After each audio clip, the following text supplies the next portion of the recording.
Então vamos começar então. Essa mensagem é muito bela.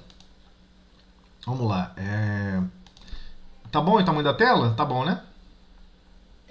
Então tá legal. É do livro Fonte Viva, a mensagem que vai discorrer sobre esse versículo. O versículo está em Mateus, no Evangelho de Mateus, capítulo 27, versículo 42. E o título da página do Fonte Viva chama-se Na Cruz, que é o capítulo 46 da editora Feber. Ele salvou a muitos e a si mesmo não pôde salvar. Eu vou só encostar aqui a porta, um minutinho só.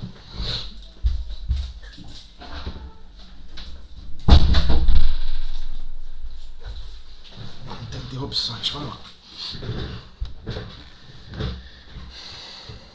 Vamos lá. Sim, ele redimira a muitos. Estendera o amor e a verdade, a paz e a luz. Levantara enfermos e ressuscitara mortos. Entretanto, para ele mesmo, erguia-se a cruz entre ladrões. Em verdade, para quem se exaltara tanto, para quem atingir o pináculo, o topo, sugerindo indiretamente a própria condição de redentor e rei, a queda era enorme. Era o príncipe da paz e achava-se vencido pela guerra dos interesses inferiores. Era o Salvador e não se salvava. Era o justo e padecia a suprema injustiça. Jazia o Senhor flagelado e vencido. Para o consenso humano, era extrema perda. Caíra, todavia, na cruz, sangrando, mas de pé, supliciado, mas de braços abertos, relegado ao sofrimento, mas suspenso da terra, rodeado de ódio e sarcasmo, mas de coração içado ao amor. Tombara, vilipendiado e esquecido, mas no outro dia transformava a própria dor em glória divina. Pendera-lhe a fronte empastada de sangue, no madeiro, e ressurgia à luz do sol, ao hálito de um jardim. Convertia-se a derrota escura em vitória resplandecente. Cobria-se o lenho afrontoso de claridades celestiais para a terra inteira. Assim também ocorre no círculo de nossas vidas. Não tropeces no fácil triunfo ou na auréola barata dos crucificadores. Toda vez que as circunstâncias te compelirem a modificar o roteiro da própria vida, prefere o sacrifício de ti mesmo, transformando a tua dor em auxílio para muitos, porque todos aqueles que recebem a cruz em favor dos semelhantes descobrem o trilho da eterna ressurreição. Então, essa aqui não é uma página tão simples de a gente compreender. Primeiro porque nos falta sentimento, né? O maior divisor de águas para poder compreender essa página é ter a capacidade já de amar. E a gente não tem. Então vamos tentar comentar sem a capacidade de amar. Vamos tentar pescar a ideia central pelos princípios, né, que Emmanuel tenta elencar para todos nós. Então, todos nós conhecemos a historiografia, né? A historiografia a gente conhece bem claramente sobre como Jesus passou e trilhou todos os princípios de doação máxima e de amor máximo. Então, fica estranho para todos nós percebermos que, na verdade, Jesus nunca esteve preocupado em edificar nada em seu próprio nome. Não existe o Jesus. Ele não está preocupado com o Jesus, o nome Jesus, a sua própria identidade. Ele não está preocupado com isso. Ele está numa condição de servo máximo de Deus. Ele não está preocupado em nenhum minuto com nenhuma percepção, construção, reconhecimento e valorização em seu próprio nome. Então, todas as vezes que ocorria uma cura, além de atribuir a fé daquele irmão qual curava, Jesus igualmente sempre atribuía e deixava claro que tudo procedia de Deus. Vamos ver, inclusive, no livro Boa Nova, que é um livro fantástico, em que os discípulos ficavam impressionados com as maravilhas que o Cristo fazia. E ele sempre deixava claro, não sou eu que faço, é o Pai que faz. É Deus que faz através de mim. Em nenhum momento ele estava preocupado com identidade, com valorização, porque quem está preocupado com identidade e valorização ainda possui as chagas do orgulho, da vaidade. Então, é conversar sobre um comportamento de quem não tem mais vaidade e orgulho. Não existe vaidade e orgulho. Ele não estava ali em nenhum minuto exercendo nada para ele. O exercício não era para ele, não estava executando nada para ele mesmo. Ele não estava edificando o reino dele no mundo. Meu reino ainda não é deste mundo. Mas aí todo mundo associou que o reino era do Cristo, que o reino era de Jesus. Mas não era isso, o reino é de Deus. E todas as vezes também ele explicava, nós somos divulgadores da boa nova do Pai. Né? Isso é chocante, porque até mesmo quem está há muito tempo estudando o cristianismo acredita, devido ao nome cristianismo, que o evangelho é de Jesus, pertence ao Cristo. Não, ele foi portador da notícia, ele foi o exemplo de vida da notícia, mas o evangelho é do Pai, é de Deus. E ele deixa claro isso em inúmeras passagens na Bíblia e em diversas outras comunicações igualmente que já foram relatadas, como o livro Boa Nova e tantas outras obras mediúnicas, em que dilata essa percepção. Nossa, então quer dizer que toda essa tarefa, todo esse trabalho, ele estava executando em nome do Pai. Sim, em nome do Pai. Ele nunca está executando nada em próprio nome. Porque tudo aqui na Terra, nós temos essa percepção. A pessoa quer se formar como professor, a pessoa quer se formar como engenheiro, como médico, não é para servir a Deus. É para fazer o próprio nome, ter todo, né? Mas em minha honra, meu nome, meu histórico. E a pessoa se preocupa com o que vai produzir e alavancar de recursos materiais, vai ser fruto do meu trabalho, como se ele estivesse realmente trabalhando para si mesmo. Mas ninguém está trabalhando para si mesmo. Quando está trabalhando para si mesmo, ele está enganado. Ele está vivendo fora da verdade. Ele está vivendo um engodo, uma grande mentira. Tudo que nós estamos fazendo e deveríamos estar fazendo, deveríamos estar atrelados aos princípios e às metas do Pai. Então, se Deus quer que todos nós nos amemos uns aos outros, que Jesus deixou isso bem claro, em um nível que foi o exemplo do Cristo, né? Não é o amor egoísta que só reconhece o que é familiar, que só reconhece e aceita quem é espírita, né? Tem que ser espírita, ou tem que ser protestante, cheio de invólucros, né? Para poder aceitar e colaborar um com o outro. Não é nesse princípio que Jesus exemplificou.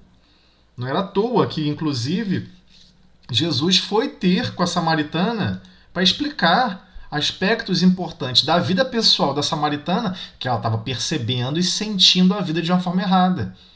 E que as lições divinas que aquele povo já havia recebido, ela estaria com condições de se libertar de certos princípios, de egoísmo, de vaidade, de orgulho. Ele explica e dá uma explicação, com certeza deve ter sido uma explicação lindíssima, né? Ainda não ocorreu nenhuma comunicação mediúnica com relação a essa conversa dele com a samaritana, em detalhes, né? Nos pormenores. Mas com certeza deve ser uma coisa, algo incrível. O governador de planetas, o governador de bilhões e bilhões de almas, explicando detalhes de como apontar o seu próprio destino para a direção de Deus, para a direção do Pai, para a direção do que é realmente a nossa essência, que é a essência divina. Então, era óbvio que ele não ia utilizar esses recursos em proveito próprio, porque isso é um pensamento humano. Humano do ponto de vista desse nível material e desse nível moral que nós estamos comentando. Ele salvou a muitos e a si mesmo não pôde salvar. Convenhamos aqui, né? Essa frase, a si mesmo não pôde salvar, são frases de Mateus. Né? Jesus não escreveu nada. Jesus não escreveu nada. Né? Isso aqui não são palavras do Cristo. Então, os discípulos ficaram perplexos, porque o maior ensinamento foram para os discípulos. Por quê? Porque os discípulos viveram com ele dia a dia, testemunharam curas, pessoas leprosas, sem orelha, sem nariz, sem pedaço de dedo, uma coisa horrorosa. E ele conseguia promover a cura, reconstituía molécula a molécula de todas as cadeias de aminoácidos que compõem aquele tecido. Não é qualquer um que faz isso. A Terra está muito longe de materialmente ter esse tipo de domínio.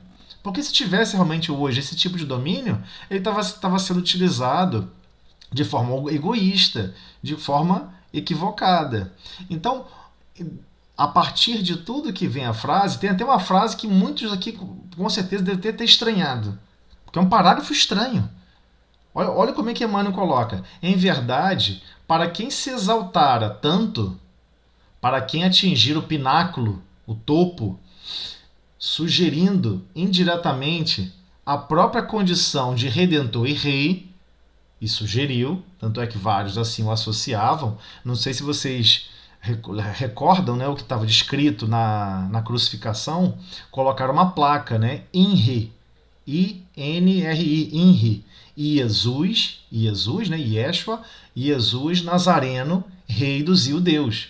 Né, fazendo quase que uma piada, dizendo aqui, ó, esse aqui é o rei dos judeus, crucificamos o rei dos judeus. Você vê como todos já percebiam, tinha uma identidade moral para com o Cristo. E, por isso, atrelar esse princípio de condição de redentor de rei.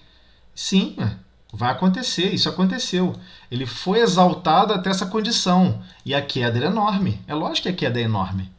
Aqueles que o consideravam como libertador, salvador, o rei do nosso progresso, e ele é o rei do nosso progresso, imortal como ele é e fantástico como ele é, foi uma queda incrível. Mas uma queda para quem?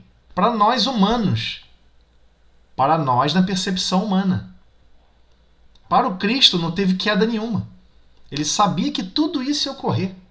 Ele narra em detalhes com os discípulos. Ele avisa em detalhes. No Boa Nova, então, tem uma passagem que ele chega a dizer claramente: eu vou estar com sede, vão me dar vinagre, vão cuspir na minha cara, vão fazer isso. Em detalhes, relata em detalhes o que vai acontecer com ele. Ele pega e fala: mas Senhor, você é só bondade, só amor. Como alguém pode fazer isso com você?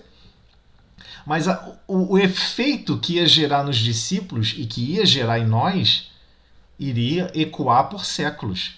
Ele estava muito mais preocupado com esse efeito do que preservações ou preservação do uniformezinho de trabalho que é o corpo físico. Ele não estava preocupado com o corpo físico. Né? Então, era o príncipe da paz, era o salvador, o justo, e jazia o Senhor, flagelado, vencido, a maior marca de injustiça de todos os tempos. Né? Não se salvara, era o Salvador e não se salvara. Tirou quantas situações, né, que nós compreendemos que são situações de causa e efeito, que a própria consciência culpada quer passar por certas dores para te retirar dos próprios sentidos da alma, os equívocos do passado, e ele chega e cura aquele leproso. Cura. Restitui 100% o corpo físico. No ato de amor. É isso que a maioria não compreende. esse Salvador aqui é o ato do amor e não o ato físico em si. Porque a pessoa pode voltar até adoecer, a pessoa pode voltar até ficar 3 vezes pior, mais violento, mais zangado, mais equivocado. Mas o Salvador aqui foi a pessoa ter experienciado alguém amar ele, alguém se importar com ele. Isso não tem preço.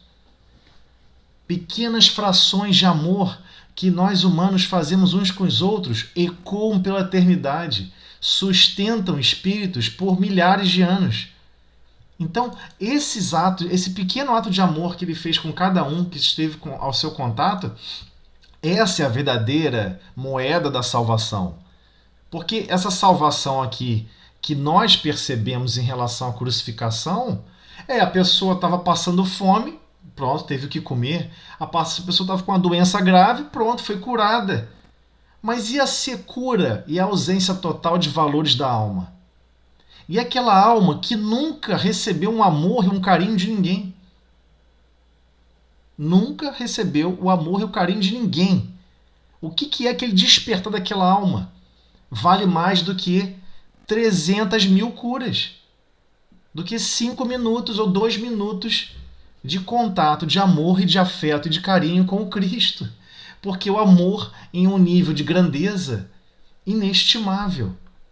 Então, o grande problema é que a maioria lê e observa a história do Cristo, a convivência do Cristo, apenas do ponto de vista da alimentação material, da cura material. Mas e as atitudes e atribuições que ele foi empenhado em exercer para as almas que estavam ali, que são espíritos imortais? Né? Que são espíritos imortais. Qual foi o valor daquilo ali? É inestimável. Inestimável. Então, como ele bota numa frase bem categórica, para o consenso humano, era a extrema perda. Por quê? Porque nós só observamos a parte material. Só observamos a parte material. Então, para poder a gente agilizar um pouquinho mais, ele comenta assim: transformava a própria dor, isso aqui é importantíssimo essa frase, transformava a própria dor em glória divina.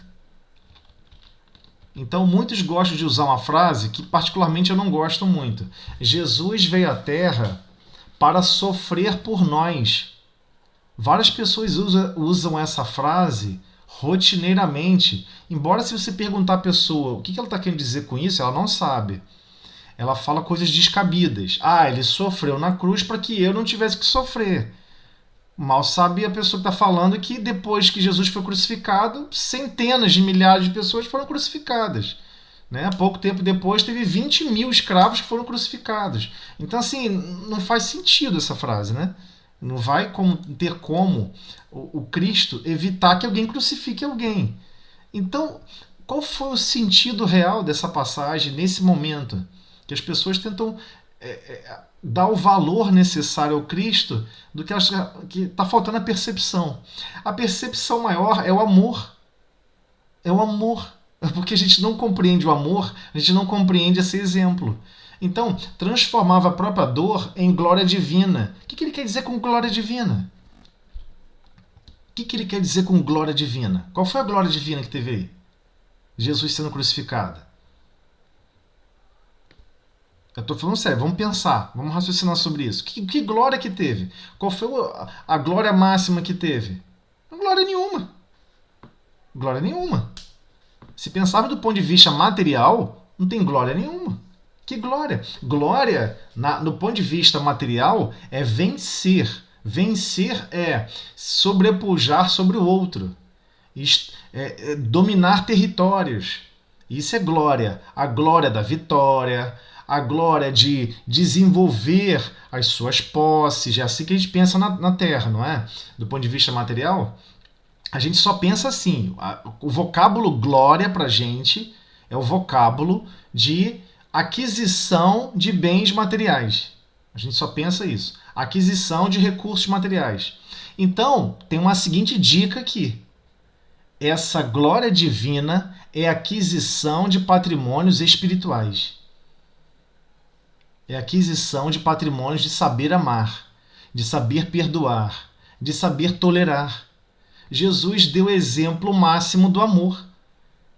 Imagina, de 12 discípulos próximos, né? Jesus teve muito mais do que isso em termos de discípulos. Mas dos discípulos próximos que conviviam com ele diariamente. A efetividade da convivência dele foi quase nenhuma. Foi muito baixa. Né? Um negou, o outro traiu. Na hora que ele estava sendo perseguido para ser crucificado, todos fugiram. Literalmente, todos fugiram. Então, se aquilo era tão importante, por que você não defendeu com a sua vida? Né? Já vimos situações diferentes aqui na Terra, onde pessoas defenderam situações muito inferiores, né? Com a própria vida. Estão invadindo a cidade e vão sacrificar todos. Normalmente, sempre teve predisposição. Apareciam pessoas predispostas a doar a própria vida em defesa da cidade. Mas por que não defenderam Cristo? Porque eles não perceberam aquele real valor que era do Cristo. A fonte de amor máxima que o planeta teve contato. Nunca houve, e talvez nunca haverá, amor superior ao que ele exerceu. A gente só vai de repente perceber isso em outros momentos, em outras situações. Mas a vibração pura dele, de amor, de glória divina, de estar executando o amor de Deus fisicamente do nosso lado, não tem pagamento. Não tem como imaginarmos isso. Não tem nada proporcional próximo disso. Então, penderam-lhe a fronte, empastado de sangue, isso aqui. Aí mostra um monte de coisa do ponto de vista material. E aí vem o problema. Assim também ocorre no círculo de nossas vidas. Aí ninguém entende nada. Aí a página fica sem sentido. De novo. Por quê? Porque estamos lendo com os olhos da matéria. Estamos lendo com os olhos materiais. Ué, como assim isso acontece também conosco? Assim também ocorre no ciclo de nossas vidas. Tem um querendo matar o outro, tem um querendo crucificar o outro. Não é isso. Não é isso que ele está falando. Então ele deixa, não tropeces no fácil triunfo ou na auréola barata dos crucificadores. Não tropece no fácil triunfo ou na auréola barata dos crucificadores. O que ele está querendo dizer com isso?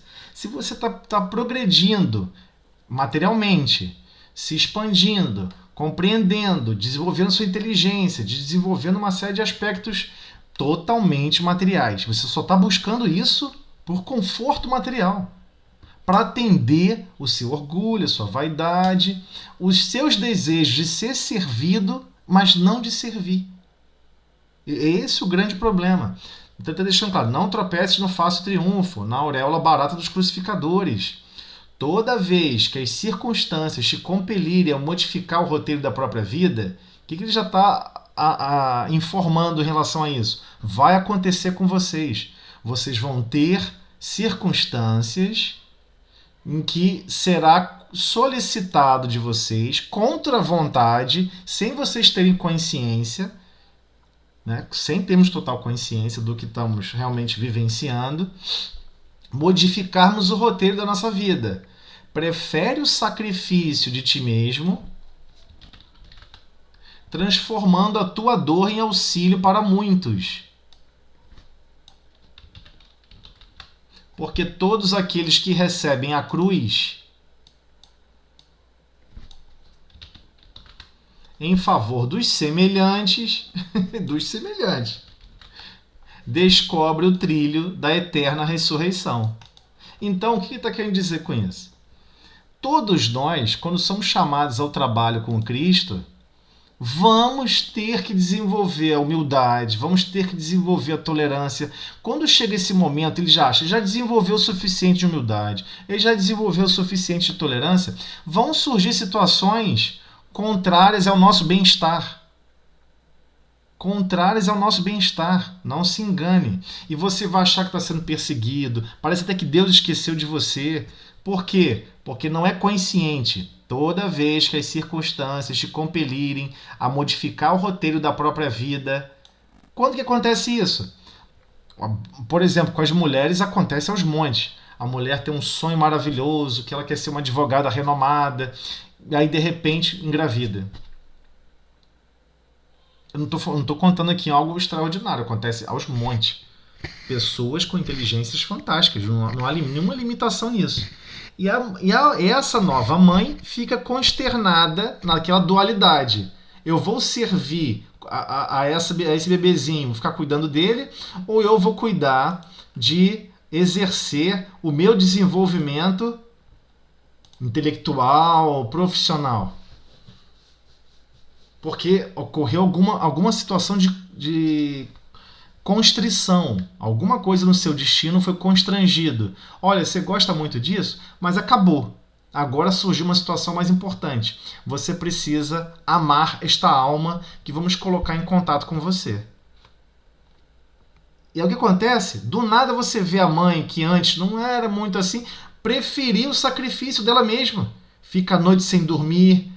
Antes não aguentava ficar lendo um livro à noite. Mas como o filhinho está doente, bobear 2 noites sem dormir, cuidando do bebê. De repente começa a se sacrificar por ele mesmo, por esse bebê, é o amor da vida dela, é o anjo na terra. Transformando a tua dor em auxílio para muitos. E por vezes não é só aquele bebê, é todo um contexto de um lar. Quando tu vai perceber, aquela alma que está ali é o pilar central daquele grupo que está reencarnando. E ela quer essa tarefa, ela quer mostrar que ela tem capacidade de amar a todo aquele grupo, de exercer todas aquelas funções ao mesmo tempo.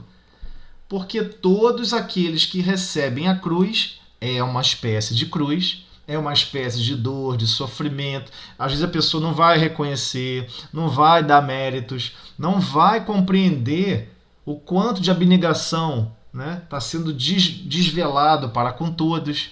Não vai reconhecer. Então, é uma dor e sofrimento que às vezes a pessoa carrega sozinha em silêncio, em favor dos semelhantes. Descobre o trilho da eterna ressurreição. Por que da eterna ressurreição? Por que ele quis usar esse termo? É outro problema que a gente tem um problema gravíssimo. Por que ele está querendo dizer com isso, a eterna ressurreição? Porque ele está dizendo o seguinte, que a maioria das vezes, quando a gente não está vivendo a vida junto com o Pai, nós estamos mortos. Quem não está amando está meio morto. Está com a alma, a parte mais interna, mais importante da alma, o cristal mais delicado interno da alma, está escondidinho, trancado numa gaveta. Não está sendo usada. Então a pessoa reencarna e não consegue despertar para esses valores, de ter a capacidade de amar, de ter a capacidade de perdoar, de estar sempre com esperança, com felicidade, com alegria. Então essa eterna, com relação à eterna ressurreição, é de ressurgir na vida espiritual na identidade do Pai, na identidade de Deus. Ou seja, você está vivendo aqui no corpo físico e mantém a paz e a esperança completa em Deus. Você deixa o corpo físico e mantém sua paz e esperança completa em Deus. Você ressurge fora do corpo físico. Você ressurge aonde você estiver, você mesmo, você como espírito, sempre atrelado e totalmente fidedigno aos princípios do Pai. Não há mais discordância. Porque você já compreendeu que esse é o valor central. A natureza dos animais é se multiplicar, preservar a espécie, se preservar, preservar a própria saúde física, integridade física, são tudo inteligências rudimentares. E que a do ser humano não é essa. A natureza humana é o amor, é a fraternidade, é o companheirismo. São os valores mais profundos da alma que Jesus exemplificou. Então, quando nós observamos todo o processo de cruz, de dor, de sofrimento, a gente não consegue compreender que ele estava realmente transformando a própria dor em glória divina. Ele não estava preocupado com isso. Se alguém quer chicotear ele, o que ele pode fazer? A pessoa vai aprender e vai chicotear, e o que ele pode fazer? Pode fazer nada com isso. Não pode fazer nada. Porque o objetivo central dele Aí o problema sobre os nossos desejos centrais, o desejo central do Cristo era exercer a vontade de Deus. Ah, mas como assim Deus não queria ficar protegendo ele então? Deus não queria proteger ele? Não, Deus queria que ele continuasse amando continuamente. Continuasse amando. Mas como é que você vai frear, por exemplo, alguém que quer te matar? A tendência natural do ser humano é acreditar o quê? Ué, eu vou matar primeiro. Esse é o raciocínio hoje da Terra. Qualquer um que estuda defesa pessoal sabe disso. Quem bate primeiro tem a vantagem. É sempre assim. Se você acertar o queixo na posição certa de alguém, você tem vantagem. É uma vantagem assustadora, inequívoca. Só que você está agindo contrário a Deus. Você está agindo contra a natureza de Deus. E o pior, você está agindo contra a criação de Deus, que é o próximo. Então Jesus nunca faria isso. Nunca lutaria para defender, para lutar contra os romanos. Ei, romanos, vocês estão errados, vou destruir vocês. Nunca faria isso. É a nossa identidade de orgulho, de vaidade, de querer preservar o nosso nome, preservar a nossa honra, esse conjunto de sentimentos alucinados que dominam ainda a nossa alma, é que cria essa identidade de querer pegar a dor e não ter dor. Pegar a dor e não, pegar o sacrifício e não ter sacrifício. Então ele deixa claro no final: toda vez que as circunstâncias te compelirem a modificar o roteiro da própria vida, porque acontece, você vai fazer planos e vai dar tudo errado. Eu quero me tornar o cara mais... Mas tem gente que consegue. O pior é isso. A pessoa às vezes consegue. Mas por vezes lá na frente muda o plano. O problema é que às vezes aquela pessoa que consegue em relação a algumas atividades materiais, por vezes ele está escolhendo não ter uma família, por vezes está escolhendo não ter um grande amor, não se desprender de certas obrigações para servir a uma família. Não tem como você trabalhar 12 horas por dia servindo a um grande objetivo material e você achar que você consegue servir mais 12 horas a grandes objetivos de exercer o amor para certos grupos. Você não tem como, é matematicamente impossível. Um dia só tem 24 horas e você tem que dormir 8. Então alguma coisa não fecha. Não dá para ocorrer isso. E essa dualidade vai existir, porque essa dualidade não está externa a nós. Ou seja, não é o meio ambiente e as circunstâncias do nosso corpo físico que cria essas circunstâncias. É o contrário, ela já existe dentro de nós. Porque por vezes queríamos ser o milionário, queríamos ser a pessoa máxima aplaudida, queríamos ser a pessoa máxima reconhecida. Ué, mas o que isso tem a ver com amor? O que isso tem a ver com servir? Deus nos ama e nos serve continuamente.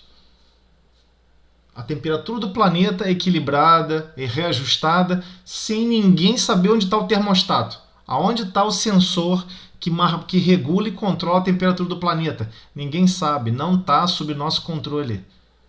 Não está sob nosso controle. Está sob o controle de outros seres muito superiores a nós. Nós não teríamos condições de fazer isso. Se deixasse por controle do ser humano, certamente alguns iam criar clima ameno no próprio país e um clima desgraçado no país dos outros. É esse o nível moral que ainda nos encontramos. Então era óbvio que ele nunca ia buscar se autopreservar, se autocuidar, se autossalvar, porque não existe isso. O único desejo central dele, que sempre existiu e sempre existirá, é o jugo do Pai. É o travessão do carro dos bois. Guiando. Quem guia o carro do boi? Deus. E quem ele convida para dividir aqui o jugo, né? O tronco de madeira em cima na cabeça? Ele convida a gente. Vem comigo. Entra aqui no carrinho de boi que eu vou marchar do seu lado. É esse o convite que o Cristo nos faz e ele caminha ao nosso lado. Está nos monitorando continuamente e está fornecendo condições para todos nós continuamente. Então é uma página muito complexa de entender, porque se a gente lê do ponto de vista material, não tem sentido em vários lugares. E quando a gente lê esse último trecho aqui, a gente fica achando o seguinte: então, que isso? Então alguém vai querer me crucificar? Pode acontecer. Você pode ser crucificado em público. Aconteceu com Sueli Caldas Schubert. Né? Sueli, ela foi acusada, né, de roubo. Quase foi indiciada na justiça da terra. Uma coisa que ela não cometeu. Ué, mas se ela é inocente, por que Deus não defendeu ela? Por que Deus não defendeu ela? Porque ela precisava passar por esse incômodo. Ela precisava passar por essa cruz, carregar esse problema e ao mesmo tempo continuar amando. Que o aspecto de amar, perdoar e tolerar não seja circunscritos às condições CNTP da química, condições de temperatura e pressão. Tem que ter, se não tiver 25 graus, se não tiver com 1 atm de pressão atmosférica, se não tiver com ventos de brisa, de mar, eu não consigo ser uma pessoa bondosa. Então, tem um problema grave. Você então está limitada a ser bondosa, amorosa, capacidade de perdoar e de tolerar, só se você tiver basicamente numa condição extremamente única. Então, a condição não é tua, é do meio onde você está. E é isso que ele quer mostrar. Precisamos desenvolver esses valores em nós, lá dentro. Então, quando Jesus estava sendo chicoteado, ele sentia a dor do chicote. Lógico que sentia a dor do chicote. Mas ele estava tranquilo, em paz. Porque a única coisa que poderia causar aflição nele, dor real, seria ele não estar cumprindo a vontade de Deus. É isso que é o extraordinário em relação a essa página, que a gente não consegue captar, mesmo nas palavras de Emmanuel. Ele está falando especificamente do amor. Aquela pessoa que está chicoteando ele, que está provocando dor nele, ele está amando aquela criatura de Deus como ama João, Simão Pedro, de igual valor, sem diminuir a pessoa. Somos capazes de fazer isso hoje? Alguém está nos chicoteando, arrancando nosso couro, quase nos assassinando ou assassinando, e você continua amando como se fosse a pessoa mais próxima e mais confiável que você tem? Pois é, porque foi exatamente isso que Jesus fez. Por isso que foi um tributo divino de forma impressionante, incomensurável. Não tem como diferenciar. Por isso que foi em glória divina. Por quê? Porque ele estava sentindo aquela dor e aquele algoz que estava provocando a dor nele, ele estava com sentimentos de amor para com aquele algoz. Essa é a glória que ele quer que a gente aprenda. E ele deixa claro, vai acontecer com vocês. A frase final aqui é dura, mas é bom que a gente absorva logo de primeira. Vai acontecer com vocês. Toda vez que as circunstâncias te compelirem a modificar o roteiro da própria vida, ele está dizendo, vai acontecer com vocês, tá? Vai surgir situações na vida de vocês em que vocês vão ser obrigados a amar aquele que você classifica como inimigo. E se você não está capacitado para amar o inimigo, você não está capacitado para entender, estar amando a Deus sobre todas as coisas. Porque aquela criatura é obra de Deus. E se é obra de Deus, como é que você pode amar a Deus tentando aborrecer a obra dele? Ah, mas e o erro do outro? Aí é o problema de justiça entre o outro e Deus. Não é entre você e o outro. É entre o outro e Deus. Você não é o algoz, você é a vítima. Qual o problema? Mas eu não vou odiar o outro? Não, porque esse período de odiar o outro é o período de preservação animal. Você já passou dessa etapa. Você está em outro nível agora. E você está galgando agora se tornar o quê? Um espírito bem-aventurado. Qual é a nossa missão ao reencarnarmos? Qual vai ser nossa última encarnação? O momento que vamos largar a necessidade de reencarnar e vamos encarar o trilho da eterna ressurreição. A eterna. Quando nos transformarmos realmente em espíritos bem-aventurados. Que vai ser a nossa última encarnação obrigatória na Terra. O que será a próxima? Reencarnação em outras estações, mas com nível de só trabalhar no lado positivo do gráfico. Você não quer nunca igualar nada a zero e você não quer nunca mais trabalhar no nada negativo. Só quer trabalhar no lado positivo do gráfico. Para isso, vamos ter que ser testados. É assim que a gente faz, a gente testa. Você acabou de construir uma ponte. O que você faz quando você bota caminhão para andar na ponte? Ônibus? Não. Você bota caminhões gigantescos para entrar com máxima carga. Qual é a máxima carga que permite? 300 caminhões. Enche 300 caminhões na carga máxima e estaciona lá o caminhão. mantém por tanto tempo, você testa a carga máxima, aguentou, você aguentou, está aprovado. Então é esse o problema da vida na Terra. Seremos testados nessa condição máxima. O amar os inimigos, seremos testados no amar os inimigos. Não podemos nos enganar. Por hora vamos dizer que fulano ou beltrano do nosso contato íntimo, ou fulano e beltrano fora do nosso contato íntimo, sei lá, contato de trabalho, contato de amizade, podem ter ações de inimigo contra nós. Mas Deus quer que você ame ele continuamente. O seu sentimento de amor não pode ser seletivo, tem que ser universal. Um dia que nosso sentimento de amor for universal e não mais seletivo, essa página se conclui. Iremos entender essa frase dúbia que ficou no Evangelho de Mateus, que é a percepção de Mateus e de outros. Ele se salvou, ele salvou a tantos porque ele não pôde se salvar. Ué, você não está preocupado com isso, está preocupado em fazer a vontade do Pai. Está preocupado em servir e amar indistintamente, que esse amor não seja condicionado. O amor não pode ser condicionado. A tolerância para com as imperfeições alheias não pode ser condicionada. E o perdão das ofensas tampouco pode ser condicionado. Então, se você assistiu um filme, assistiu uma série, viu uma cena, um ato, que você fala, isso aqui eu nunca perdoaria, anota. Pega, anota. Anota, porque pode ser a sua próxima contrariedade que vai acontecer no seu destino. Porque não é à toa que a gente está assistindo, sendo bombardeado com um monte de coisas loucas no mundo. De vídeos, não sei o quê. Utilize isso para testar o seu mundo interior. Você seria capaz de amar aquele algoz? Você seria capaz de perdoar essa atitude? Você seria capaz de tolerar esse erro que aquela pessoa cometeu? Aquela contrariedade para com as leis divinas? Se sim, você está alcançando a marcha da eterna ressurreição.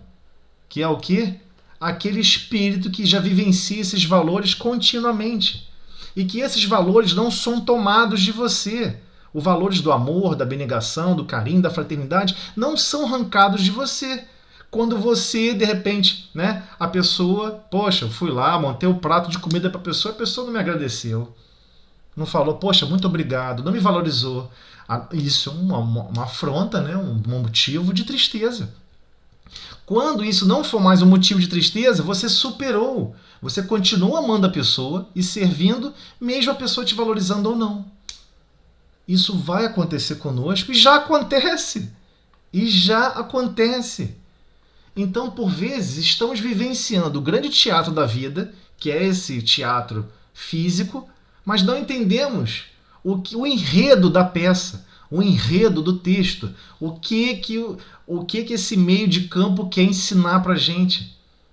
Quer ensinar exatamente o que Jesus ensinou. Vão existir contrariedades, vão existir algozes, vão existir pessoas que são contrárias a nós. E a sua capacidade de amar? Ela é seletiva?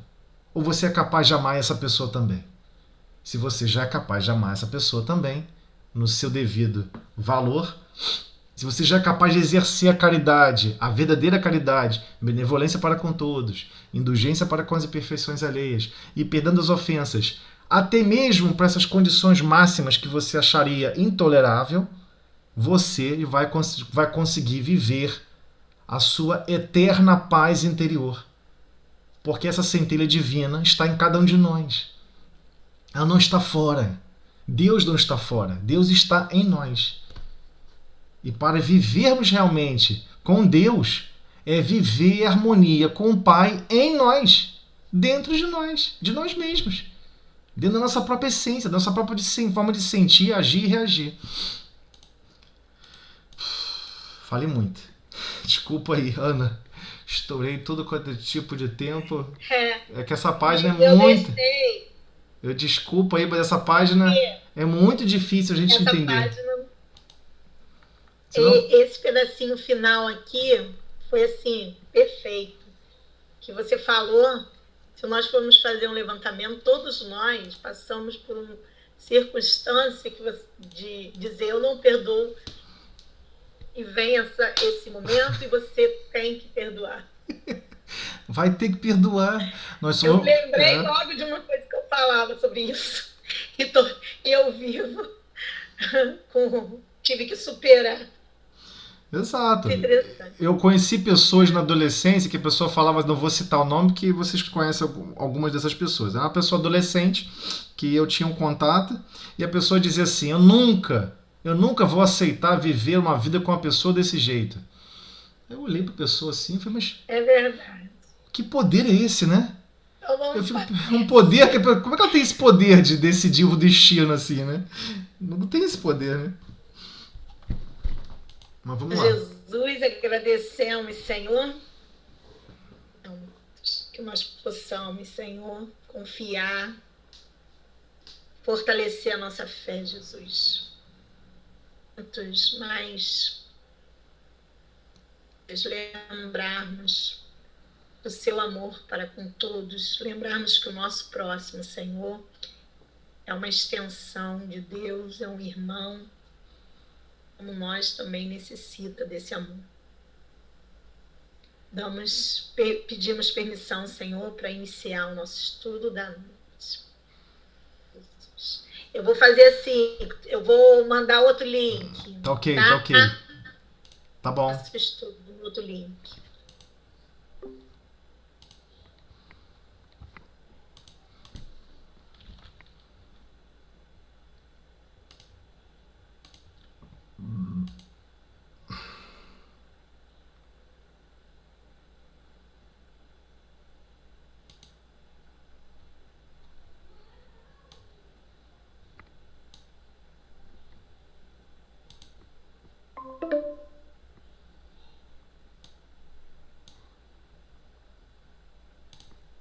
Não é esse aqui não.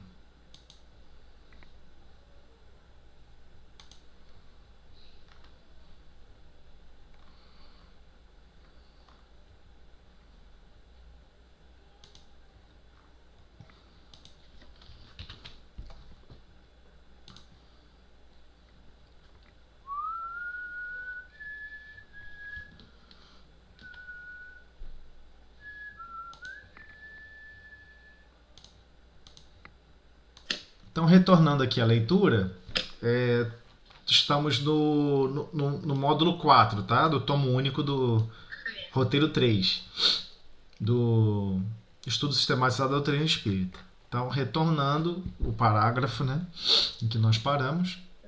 De todos esses defeitos, o que os espíritos inferiores exploram com mais habilidade é o orgulho, porque é a que a criatura menos confessa a si mesma. Quase coincide um pouco com o que a gente estava comentando. Porque é o que a criatura menos confessa a si mesmo. Só marcar esse trechinho aqui, que é importantíssimo.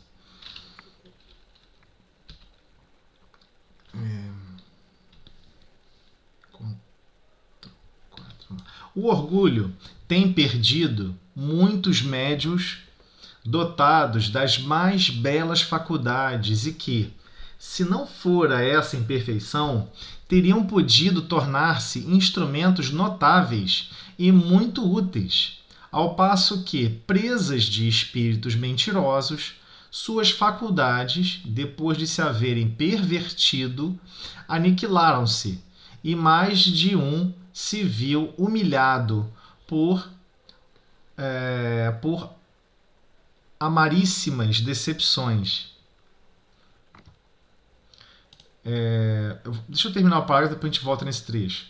Entretanto, o médio que compreende o seu dever, longe de se orgulhar de uma faculdade que não lhe pertence... Eu queria só marcar aqui também de novo, desculpa aí, tá... Longe de se orgulhar de uma faculdade que não lhe pertence, visto que lhe pode ser retirada, atribui a Deus as boas coisas que obtém.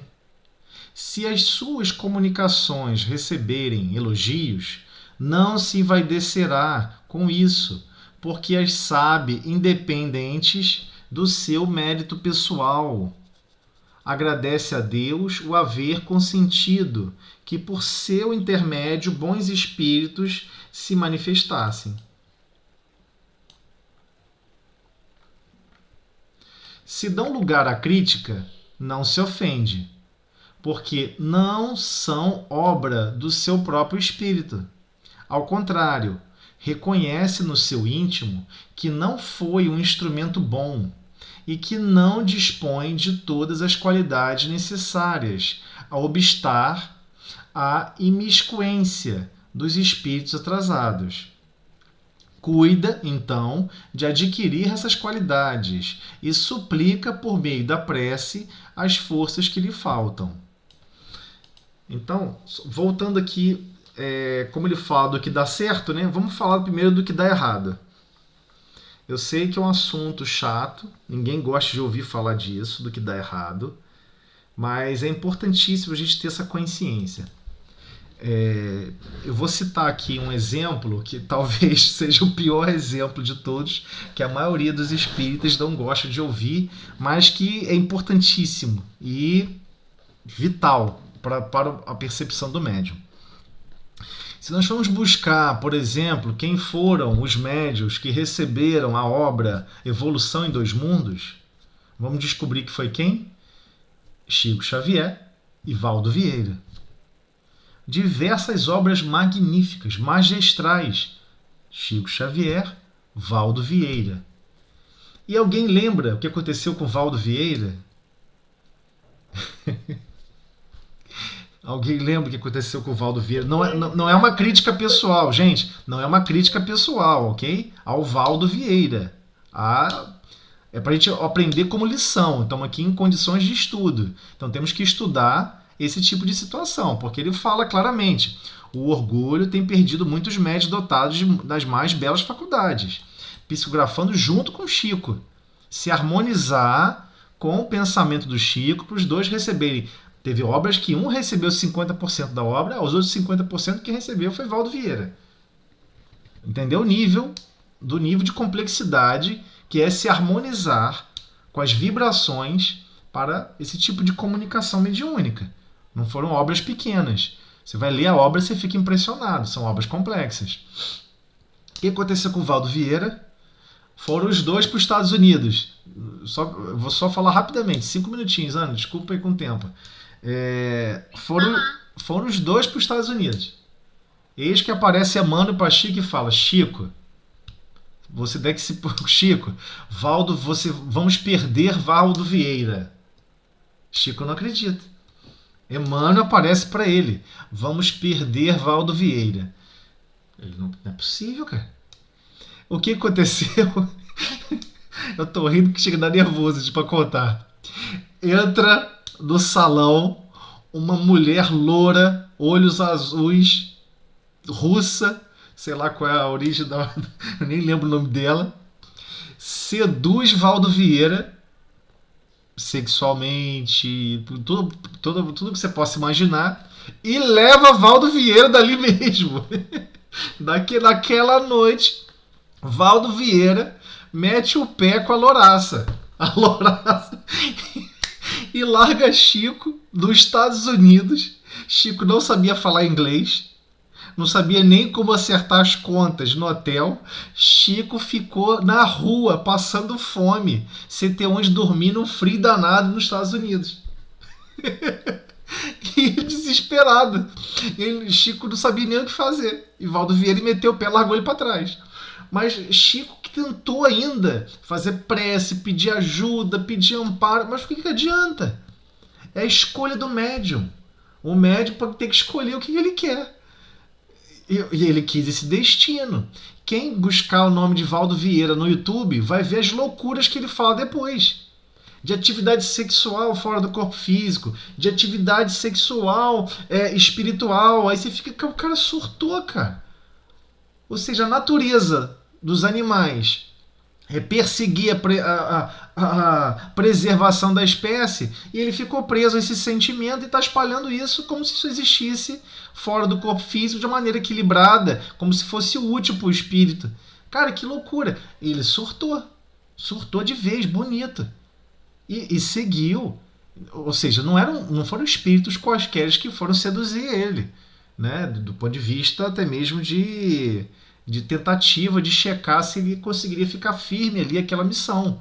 Porque a missão é sempre humilde, você tem que renunciar a tudo, renunciar a qualquer tipo de honraria, qualquer tipo de nome. Se formos listar outros médiuns, e temos, por exemplo, a Sueli também cita diversas situações que aconteceu com ela, e vamos começar a compreender por que o médium é testado várias vezes. Chico, antes de começar a psicografar os livros, ele tinha pilhas e mais pilhas de papéis já psicografados. Aí Emmanuel pega e fala, pega tudo agora e joga fora. Acabou o exercício. Ué, mas se você está apaixonado pelo que você está escrevendo, se você está com orgulho danado do que você está escrevendo, você vai jogar fora nunca. Você fica prisioneiro daquela etapa. Não, mas eu achei aquela frase tão bonita. Aquilo dá um livro tão belo. A obra não é tua. A obra não é sua. Como assim dá um livro tão belo? Você não é o autor. Como ele coloca aqui. Depois de haver pervertido, aniquilado, tal, longe de se orgulhar de uma faculdade que não lhe pertence, ou seja, não necessariamente você vai ser médium na próxima encarnação. Talvez você não tenha dado exatamente o valor que deveria. Quem disse que você ia voltar como médium, com essa capacidade, com essa desenvoltura? Quem disse? É uma faculdade mediúnica que, por vezes, nós não estamos com condições morais de exercê-la na sua qualidade e acepção máxima. Então, pode ser retirada. Então, por isso que ele deixa claro, o correto é o seguinte, atribui a Deus as boas coisas que obtém. Pertence a Deus e pertence especificamente àqueles que se comunicaram. E a faculdade mediúnica pertence a Deus. Se as suas comunicações receberem elogios, não se vai descerá com isso, porque sabe, independente do seu mérito pessoal. Cara, essa loura fez a cabeça dele e falou, você tem que escrever um livro sobre psicanálise espiritual. Tudo que a mulher falava, ele escrevia. Deu lá uma coça lá de cintura nele, sabe o que ele fez com o homem ficou doido. Largou Chico nos Estados Unidos sozinho. Valdo Vieira sabia que Chico não falava inglês. Aí você está pensando assim, poxa, mas Emmanuel avisou. Mas na visão de amor do Chico, o que Chico pensou? Ué, se Emmanuel está me contando, né? Eu tenho que orar por Valdo, eu tenho que advertir a Valdo, eu tenho que fazer o possível para salvar Valdo. Mas não foi isso que Emmanuel falou para ele. Tipo, se liga, Chico. Valdo Vieira vai dar o pé e você vai ficar na pista. Só faltava Emmanuel ter sido assim categórico e literal. Valdo Vieira vai te largar aqui abandonado. E você vai passar fome aqui, cara. E Chico ficou passando fome, ficou pedindo esmola na rua para poder ter o que comer. Porque quando chegou a data lá do hotel, eles botam pra rua, não tem essa. Não tem esse negócio de fraternidade no hotel. Fraternidade, pô, vai mendigar na rua. Botou ele pra rua, não tinha como pagar a conta. Ele ficou só até o que estava pré-pago, o que já estava previamente pago. E na rua, como é que ia pedir dinheiro para comer? Então um dia ele, muito desesperado, já com muita fome, estende a mão. Quem conhece essa história sabe. Ele estende a mão na calçada com frio danado e fica lá na calçada. Quem encosta um carro lá todo luxuoso? Uma brasileira. Reconhece Chico e fala, que isso, Chico, o que houve? Não, vamos lá. Você está com alguma dificuldade? Vamos lá, eu vou acertar sua conta no hotel, vou deixar você aqui mais tempo. E foi o que... Mas o que a espírito superior fez? Vamos ver se Chico aguenta. Porque isso ninguém consegue ler, esse detalhe. Vamos ver se Chico aguenta passar pelo que ele precisa passar. Vamos ver se ele vai ficar se achando que ele é um enviado de Deus, né? É assim que a gente aprende lá quando está estudando feudalismo, não é isso? Quando qualquer professor está explicando história sobre o feudalismo, fala o quê? Que o rei e a rainha eram um enviado de Deus na Terra. Então, Deus vai ficar cuidando de você. Não, vamos ver se Chico está com um pouquinho, algum resquício dessa mentalidade. Ele foi lá, fez prece, orou, pediu ajuda e aguarda, meu querido. Porque a ajuda não virá como você imagina. Ficou 48 horas sem ter o que comer. Sem ter como beber água. Consegue imaginar isso? Alguém que está acostumado à vida de mineiro. Alguém que está acostumado à vida de Minas. Minas você toma um café da manhã, toma de jejum, almoça, café da tarde, ceia, pós-ceia, janta. São 5, 6 refeições no dia. E você ficar 2 dias sem ter o que comer, não é brincadeira não. E sem ter uma luz no fim do túnel. Todo mundo, inclusive, que estava lá presente no evento, foi embora. E ele não conseguia falar no hotel que ele não tinha mais como pagar nada, falar nada, fazer nada, porque a pessoa que estava responsável e assinando por tudo era Valdo Vieira. Então você fica assim, caramba, que situação, né? Pois é, que situação. E a espírita superior deixa. Vamos ver se Chico tá forte mesmo. Vamos ver se ele aguenta o tranco. E aí? E nós? Estamos preparados para aguentar qualquer tipo de tranco? Na mediunidade? Né? Quer trabalhar para o Cristo? Tem que estar preparado para aguentar tranco. É esse o drama. Mas depois ele vem aqui e fala do lado positivo. Eu falo do lado positivo agora. Se as comunicações receberem elogios, não se envaidecerá por isso, porque eles sabem independente do seu mérito pessoal. Comunicação, que comunicação tem a ver com ele? E Chico vivia sempre dizendo, eu sou apenas um carteiro, eu só entrego mensagens. Mal compreendemos e percebemos a grandeza dele em relação a isso. Agradece a Deus por haver consentido que por seu intermédio bons espíritos se manifestassem. É claro que foi com permissão divina.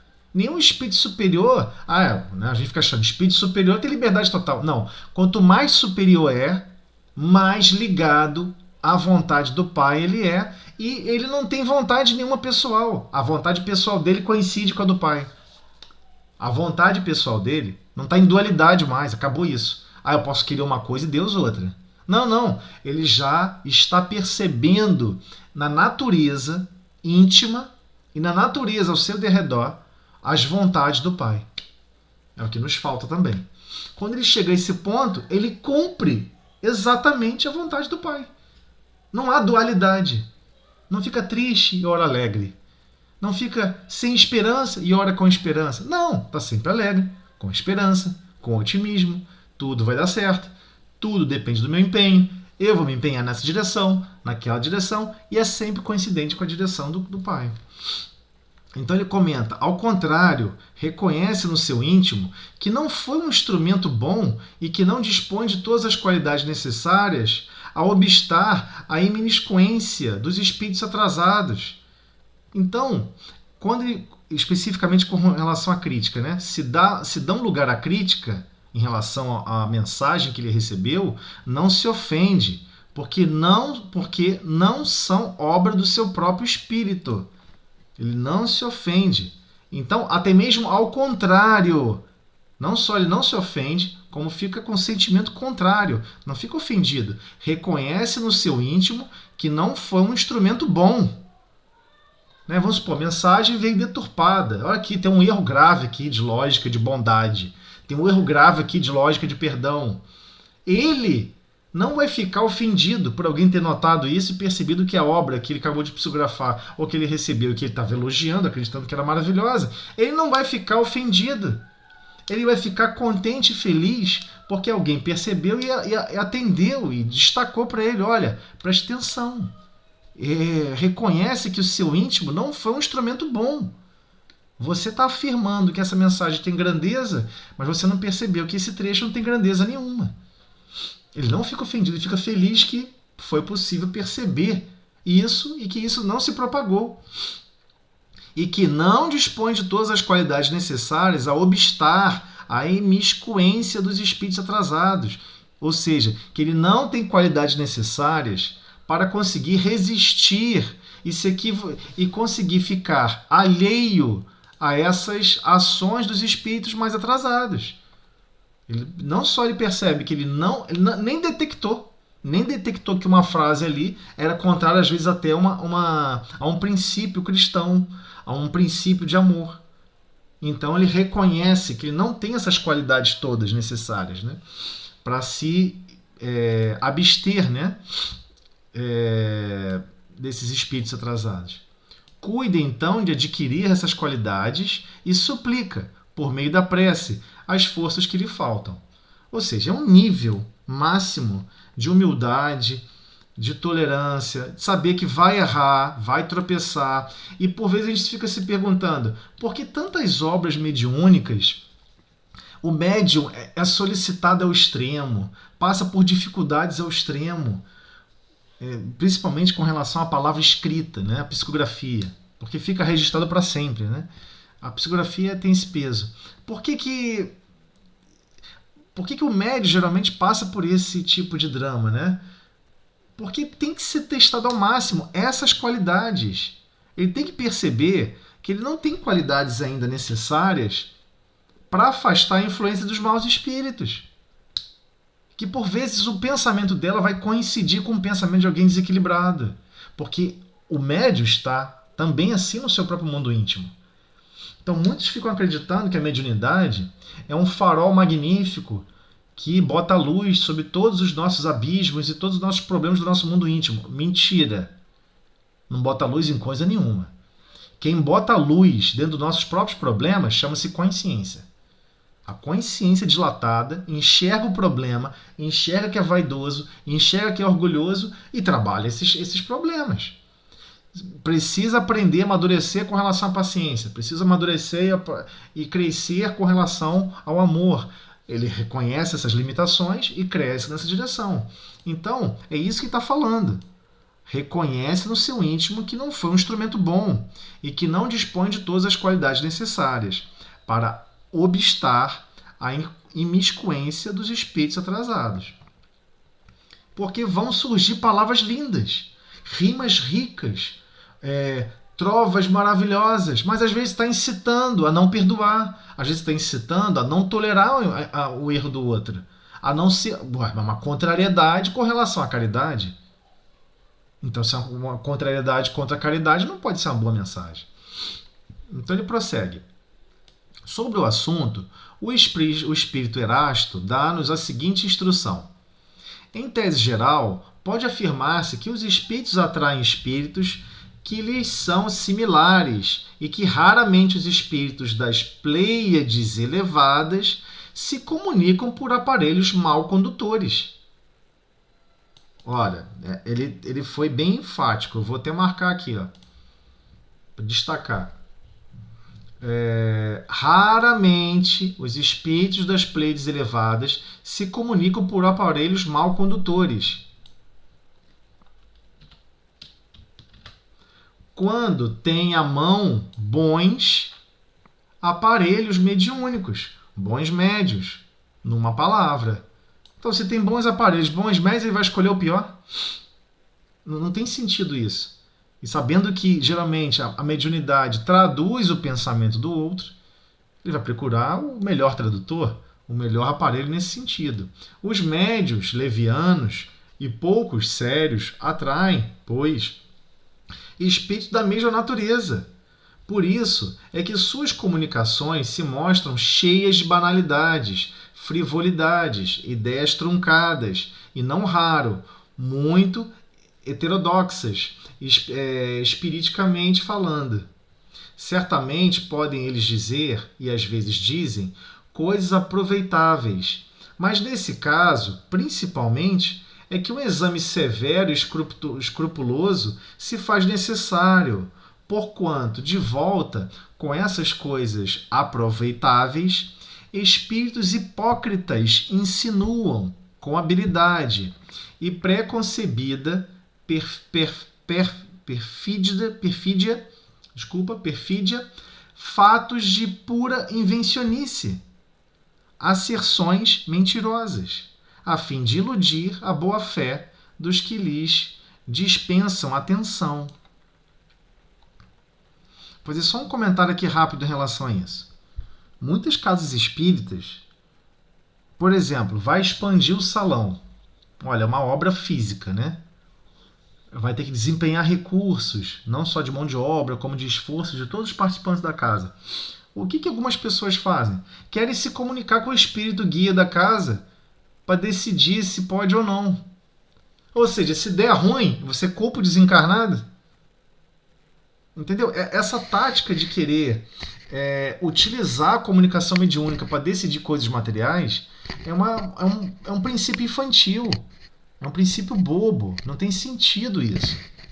Nenhum sentido. Os valores que vamos absorver em comunicações mediúnicas, os valores que vamos absorver em comunicações superiores são valores morais, que vão nos estimular a sermos mais resistentes, mais bravos em exercer o amor, em exercer o perdão, em exercer a tolerância. É aquela pessoa que é o pacificador. Ou seja, está no meio do furdunço, no meio do olho do furacão, a pessoa está em paz e propagando paz, dissolvendo problemas, ajudando a gerar soluções, sem se contaminar com o mundo íntimo do outro, sem se contaminar com azedumes. Mas por que a gente está falando isso?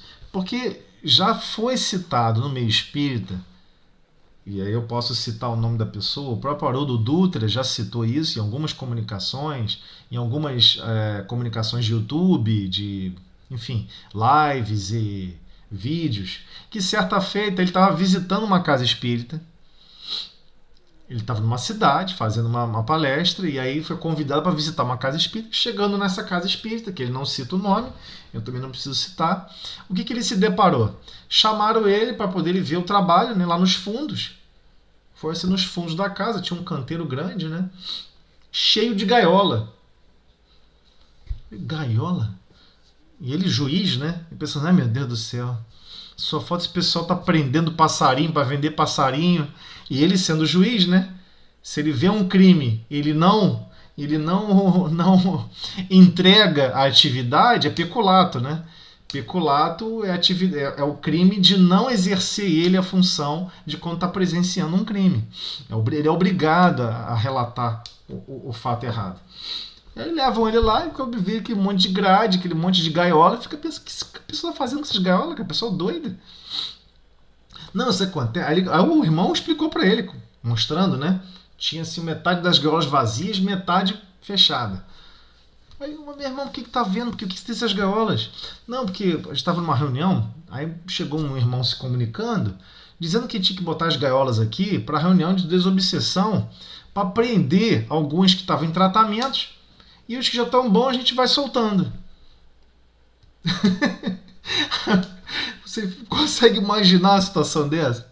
Alguém fora do corpo físico, levianamente, de uma forma a se insinuar, com uma hipocrisia, com habilidades preconcebidas e pérfidas, bem com má intenção, de transformar aquele momento, um momento é jocoso, de piada, porque inacreditável. O irmão, eu estou falando que era o presidente da casa, que apresentou o processo. Ele está totalmente perdido, obsidiado, seguindo uma entidade, um irmão desencarnado, que acaba prestando até um serviço, né, para a casa, porque a pessoa está totalmente perdida. Como é que ela pode imaginar que vai prender espírito em gaiola? Se alguma coisa for possível ou não de ser preso ou não, quem promove é Deus, é o Cristo. Em nome de Deus, quem somos nós? Construir gaiola não tem sentido físico. Ainda mais por ser espírito desencarnado, quem disse que ele ia ficar circunscrito a um princípio físico, não fica com relação a paredes de concreto, quem dirá grades. Então, assim, é impressionante como que espíritos, só por ser uma comunicação mediúnica, é nesse aspecto que eu quero dizer, só porque foi uma comunicação mediúnica, quem disse que é para seguir? Quem disse que é sequer para dar ouvidos? Então, o médico tem que ter muito cuidado com relação a isso. Isso é para o bem ou não é? Isso vai promover o bem ou não vai? E isso é totalmente atrelado à percepção do médium, dos outros colaboradores da reunião mediúnica e, claro, aquele que está conduzindo a reunião. Porque senão acontece isso. Espíritos hipócritas se insinuam com habilidades e preconcebida perfídia, né? Fatos de pura invencionice. A pessoa inventa umas coisas doidas, a pessoa acredita e começa a executar. É nesse sentido que ele quis dizer, né? Aí ele continua. Onde, porém, a influência moral do médium se faz realmente sentir é quando ele substitui pelas que lhes são pessoais as ideias que os espíritos se forçam por lhe sugerir, e também quando tira da sua imaginação teorias fantásticas que, de boa fé, julga resultarem de uma comunicação intuitiva. Eu diria que aqui seria o ponto máximo, que nós temos que absorver com muito cuidado. E é difícil de perceber o que está querendo dizer. A gente vai ter que tentar ilustrar aqui. Agora vamos lá. Onde, porém, a influência moral do médium se faz realmente sentir é quando ele substitui, e substitui mesmo, né? Uma ou duas situações que pode ocorrer não. É quando ele substitui pelas que lhes são pessoais as ideias que os espíritos se esforçam para lhe sugerir. Então o espírito sugere uma ideia, ele capta aquela ideia, como ele já tem uma série de sistemas, de princípios pré-concebidos, de pensamentos pré-estruturados. Não importa que ideia que arremesse na mente dessa pessoa, a pessoa translada o pensamento para o jeito que ela pensa. Ela transforma a frase. A frase pode estar falando assim, não faça polichinelo. Ela vai falar, faça polichinelo.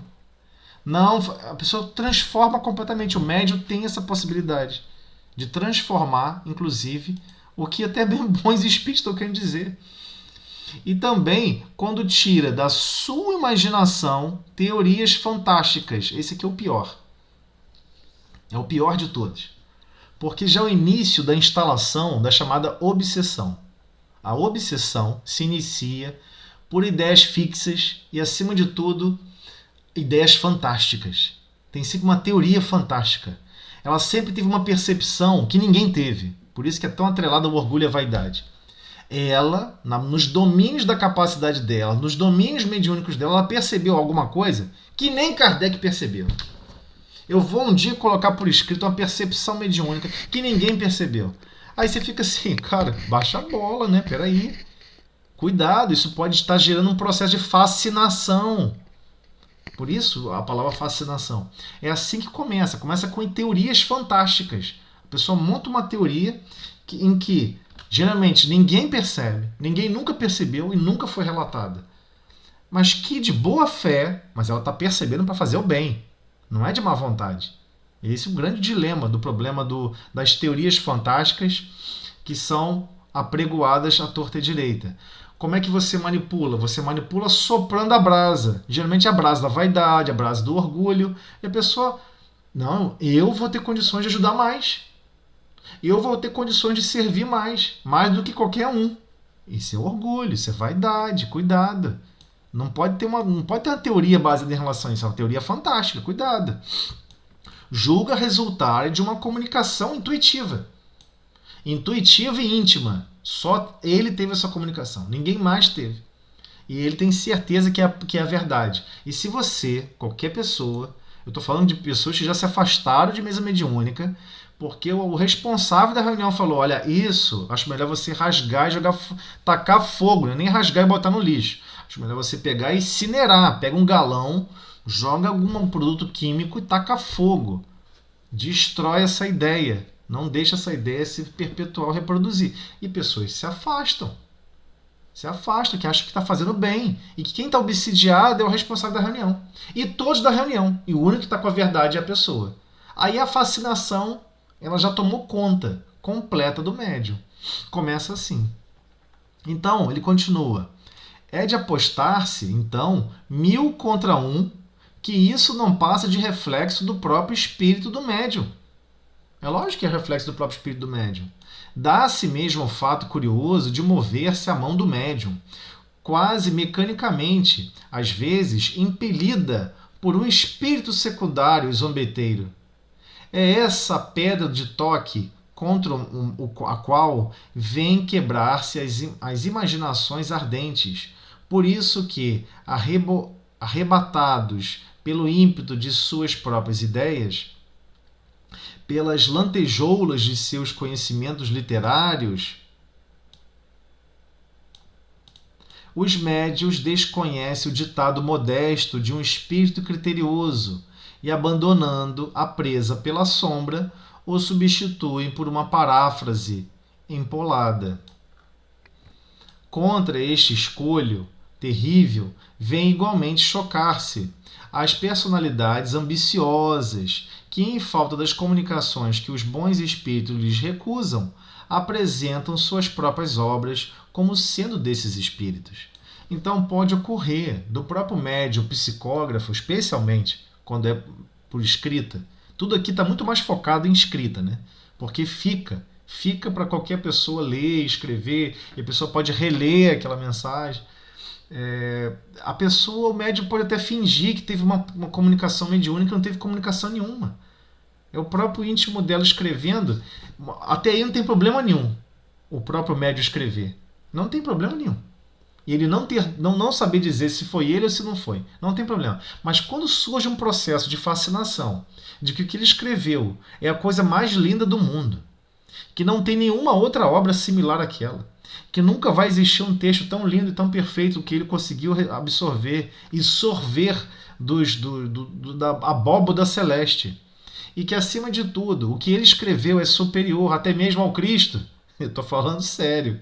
Tem pessoas que chegam a afirmar isso. Surtou, cara, já era, perdeu. É um processo de fascinação que a pessoa não percebe. E pode apostar, a pessoa está bem intencionada, ela quer fazer o bem. Ela quer pegar aquela mensagem e dizer que todos têm que seguir aquilo ali. Que aquilo é o bom para todo mundo. Olha que loucura. Então, isso acontece. E não é à toa que é divertido várias e várias e várias vezes. Não é à toa. Para você ter ideia, no livro A Prece, quem já leu esse livro, A Prece, até depois a gente podia fazer um estudo só sobre esse livro, um estudo, eu pretendo botar um estudo online só sobre o livro A Prece. É um livro lindo, pequenininho, uma brochura pequenininha, que Kardec fez, A Prece.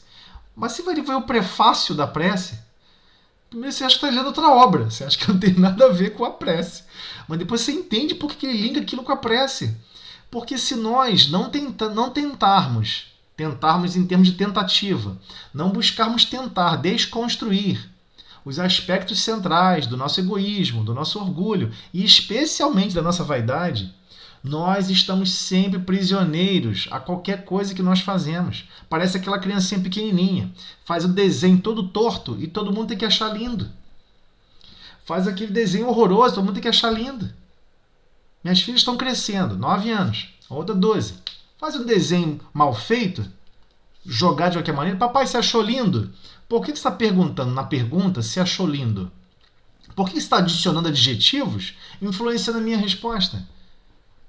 Você já está com 9 anos. O certo é se perguntar: o que você achou desta obra? Você acha que tem valor? Você acha que eu me esforcei? Por que você não perguntou? Você acha que eu me esforcei, papai, o suficiente? Eu vou falar: acho que não. Esse traçado você já fez com mais carinho? Esse traçado você já fez com mais empenho? Então, às vezes acontece isso com relação a todos os outros aspectos humanos. Nós continuamos reagindo como criancinhas. Aí recebe comunicação mediúnica, pô, todo mundo tem que amar. Todo mundo tem que achar linda aquela comunicação que eu recebi. Pô, foi por mim. Tem que ser linda, maravilhosa. Rasga. Taca fogo, então. Não fique como prisioneiro a esses sistemas psíquicos que estamos prisioneiros em tudo. Em tudo. Não leve esse sistema psíquico para dentro da mediunidade, porque vai dar ruim. É isso que está falando aqui. Não leve para dentro da mediunidade. Vai dar ruim. Você vai começar a ficar maravilhado pela letra. Olha que letra linda. Olha que coisa incrível. E daqui a pouco nem sequer é espírito nenhum se comunicando. É você mesmo escrevendo e dizendo que foi comunicação. Pelo processo de fascinação que se institui, né?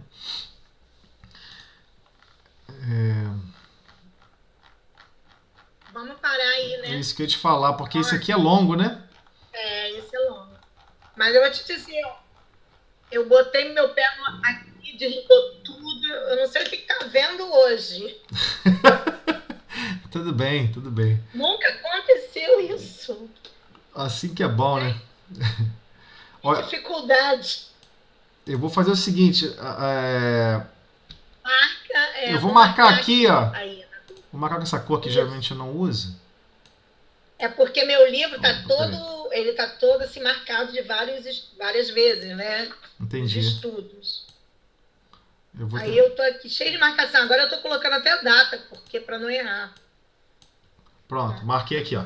Aí eu vou salvar o arquivo. Aí isso aqui a gente parou aqui. Na dúvida, Então, Isso. esse item é maravilhoso, porque ele faz um resumo pra gente muito bom, né? Sobre esses aspectos centrais da mediunidade. Muito bom mesmo. Ai, eu tô. Sabe quando você ficou toda. Eu me fiquei nervosa aqui. Tudo bem, tranquilo. Parece que foi difícil. Hoje foi difícil. Margarete, você faz a prece aí, pede, Margarete, por nós. Ok. Senhor Jesus, nós te agradecemos mais essa vez pela oportunidade do estudo, por todos que participam do nosso grupo. Senhor, por vezes nós mesmos sentimos dificuldade, Senhor, em querer estudar, em entrar em contato. Sabemos que nasce das nossas profundas dificuldades, Senhor, em todos os sentidos. Rogamos-te, Senhor, ajuda para isso, para que possamos melhorar, Senhor. Mas desde já, muito, muito obrigada, Jesus, por essa oportunidade, por mais essa oportunidade de estudar os teus ensinamentos. Obrigada, Jesus. Nessa prece, pedimos permissão para finalizar o estudo da noite. Muito obrigada, Senhor. Ai, olha, vou te falar. Eu nunca vi isso acontecer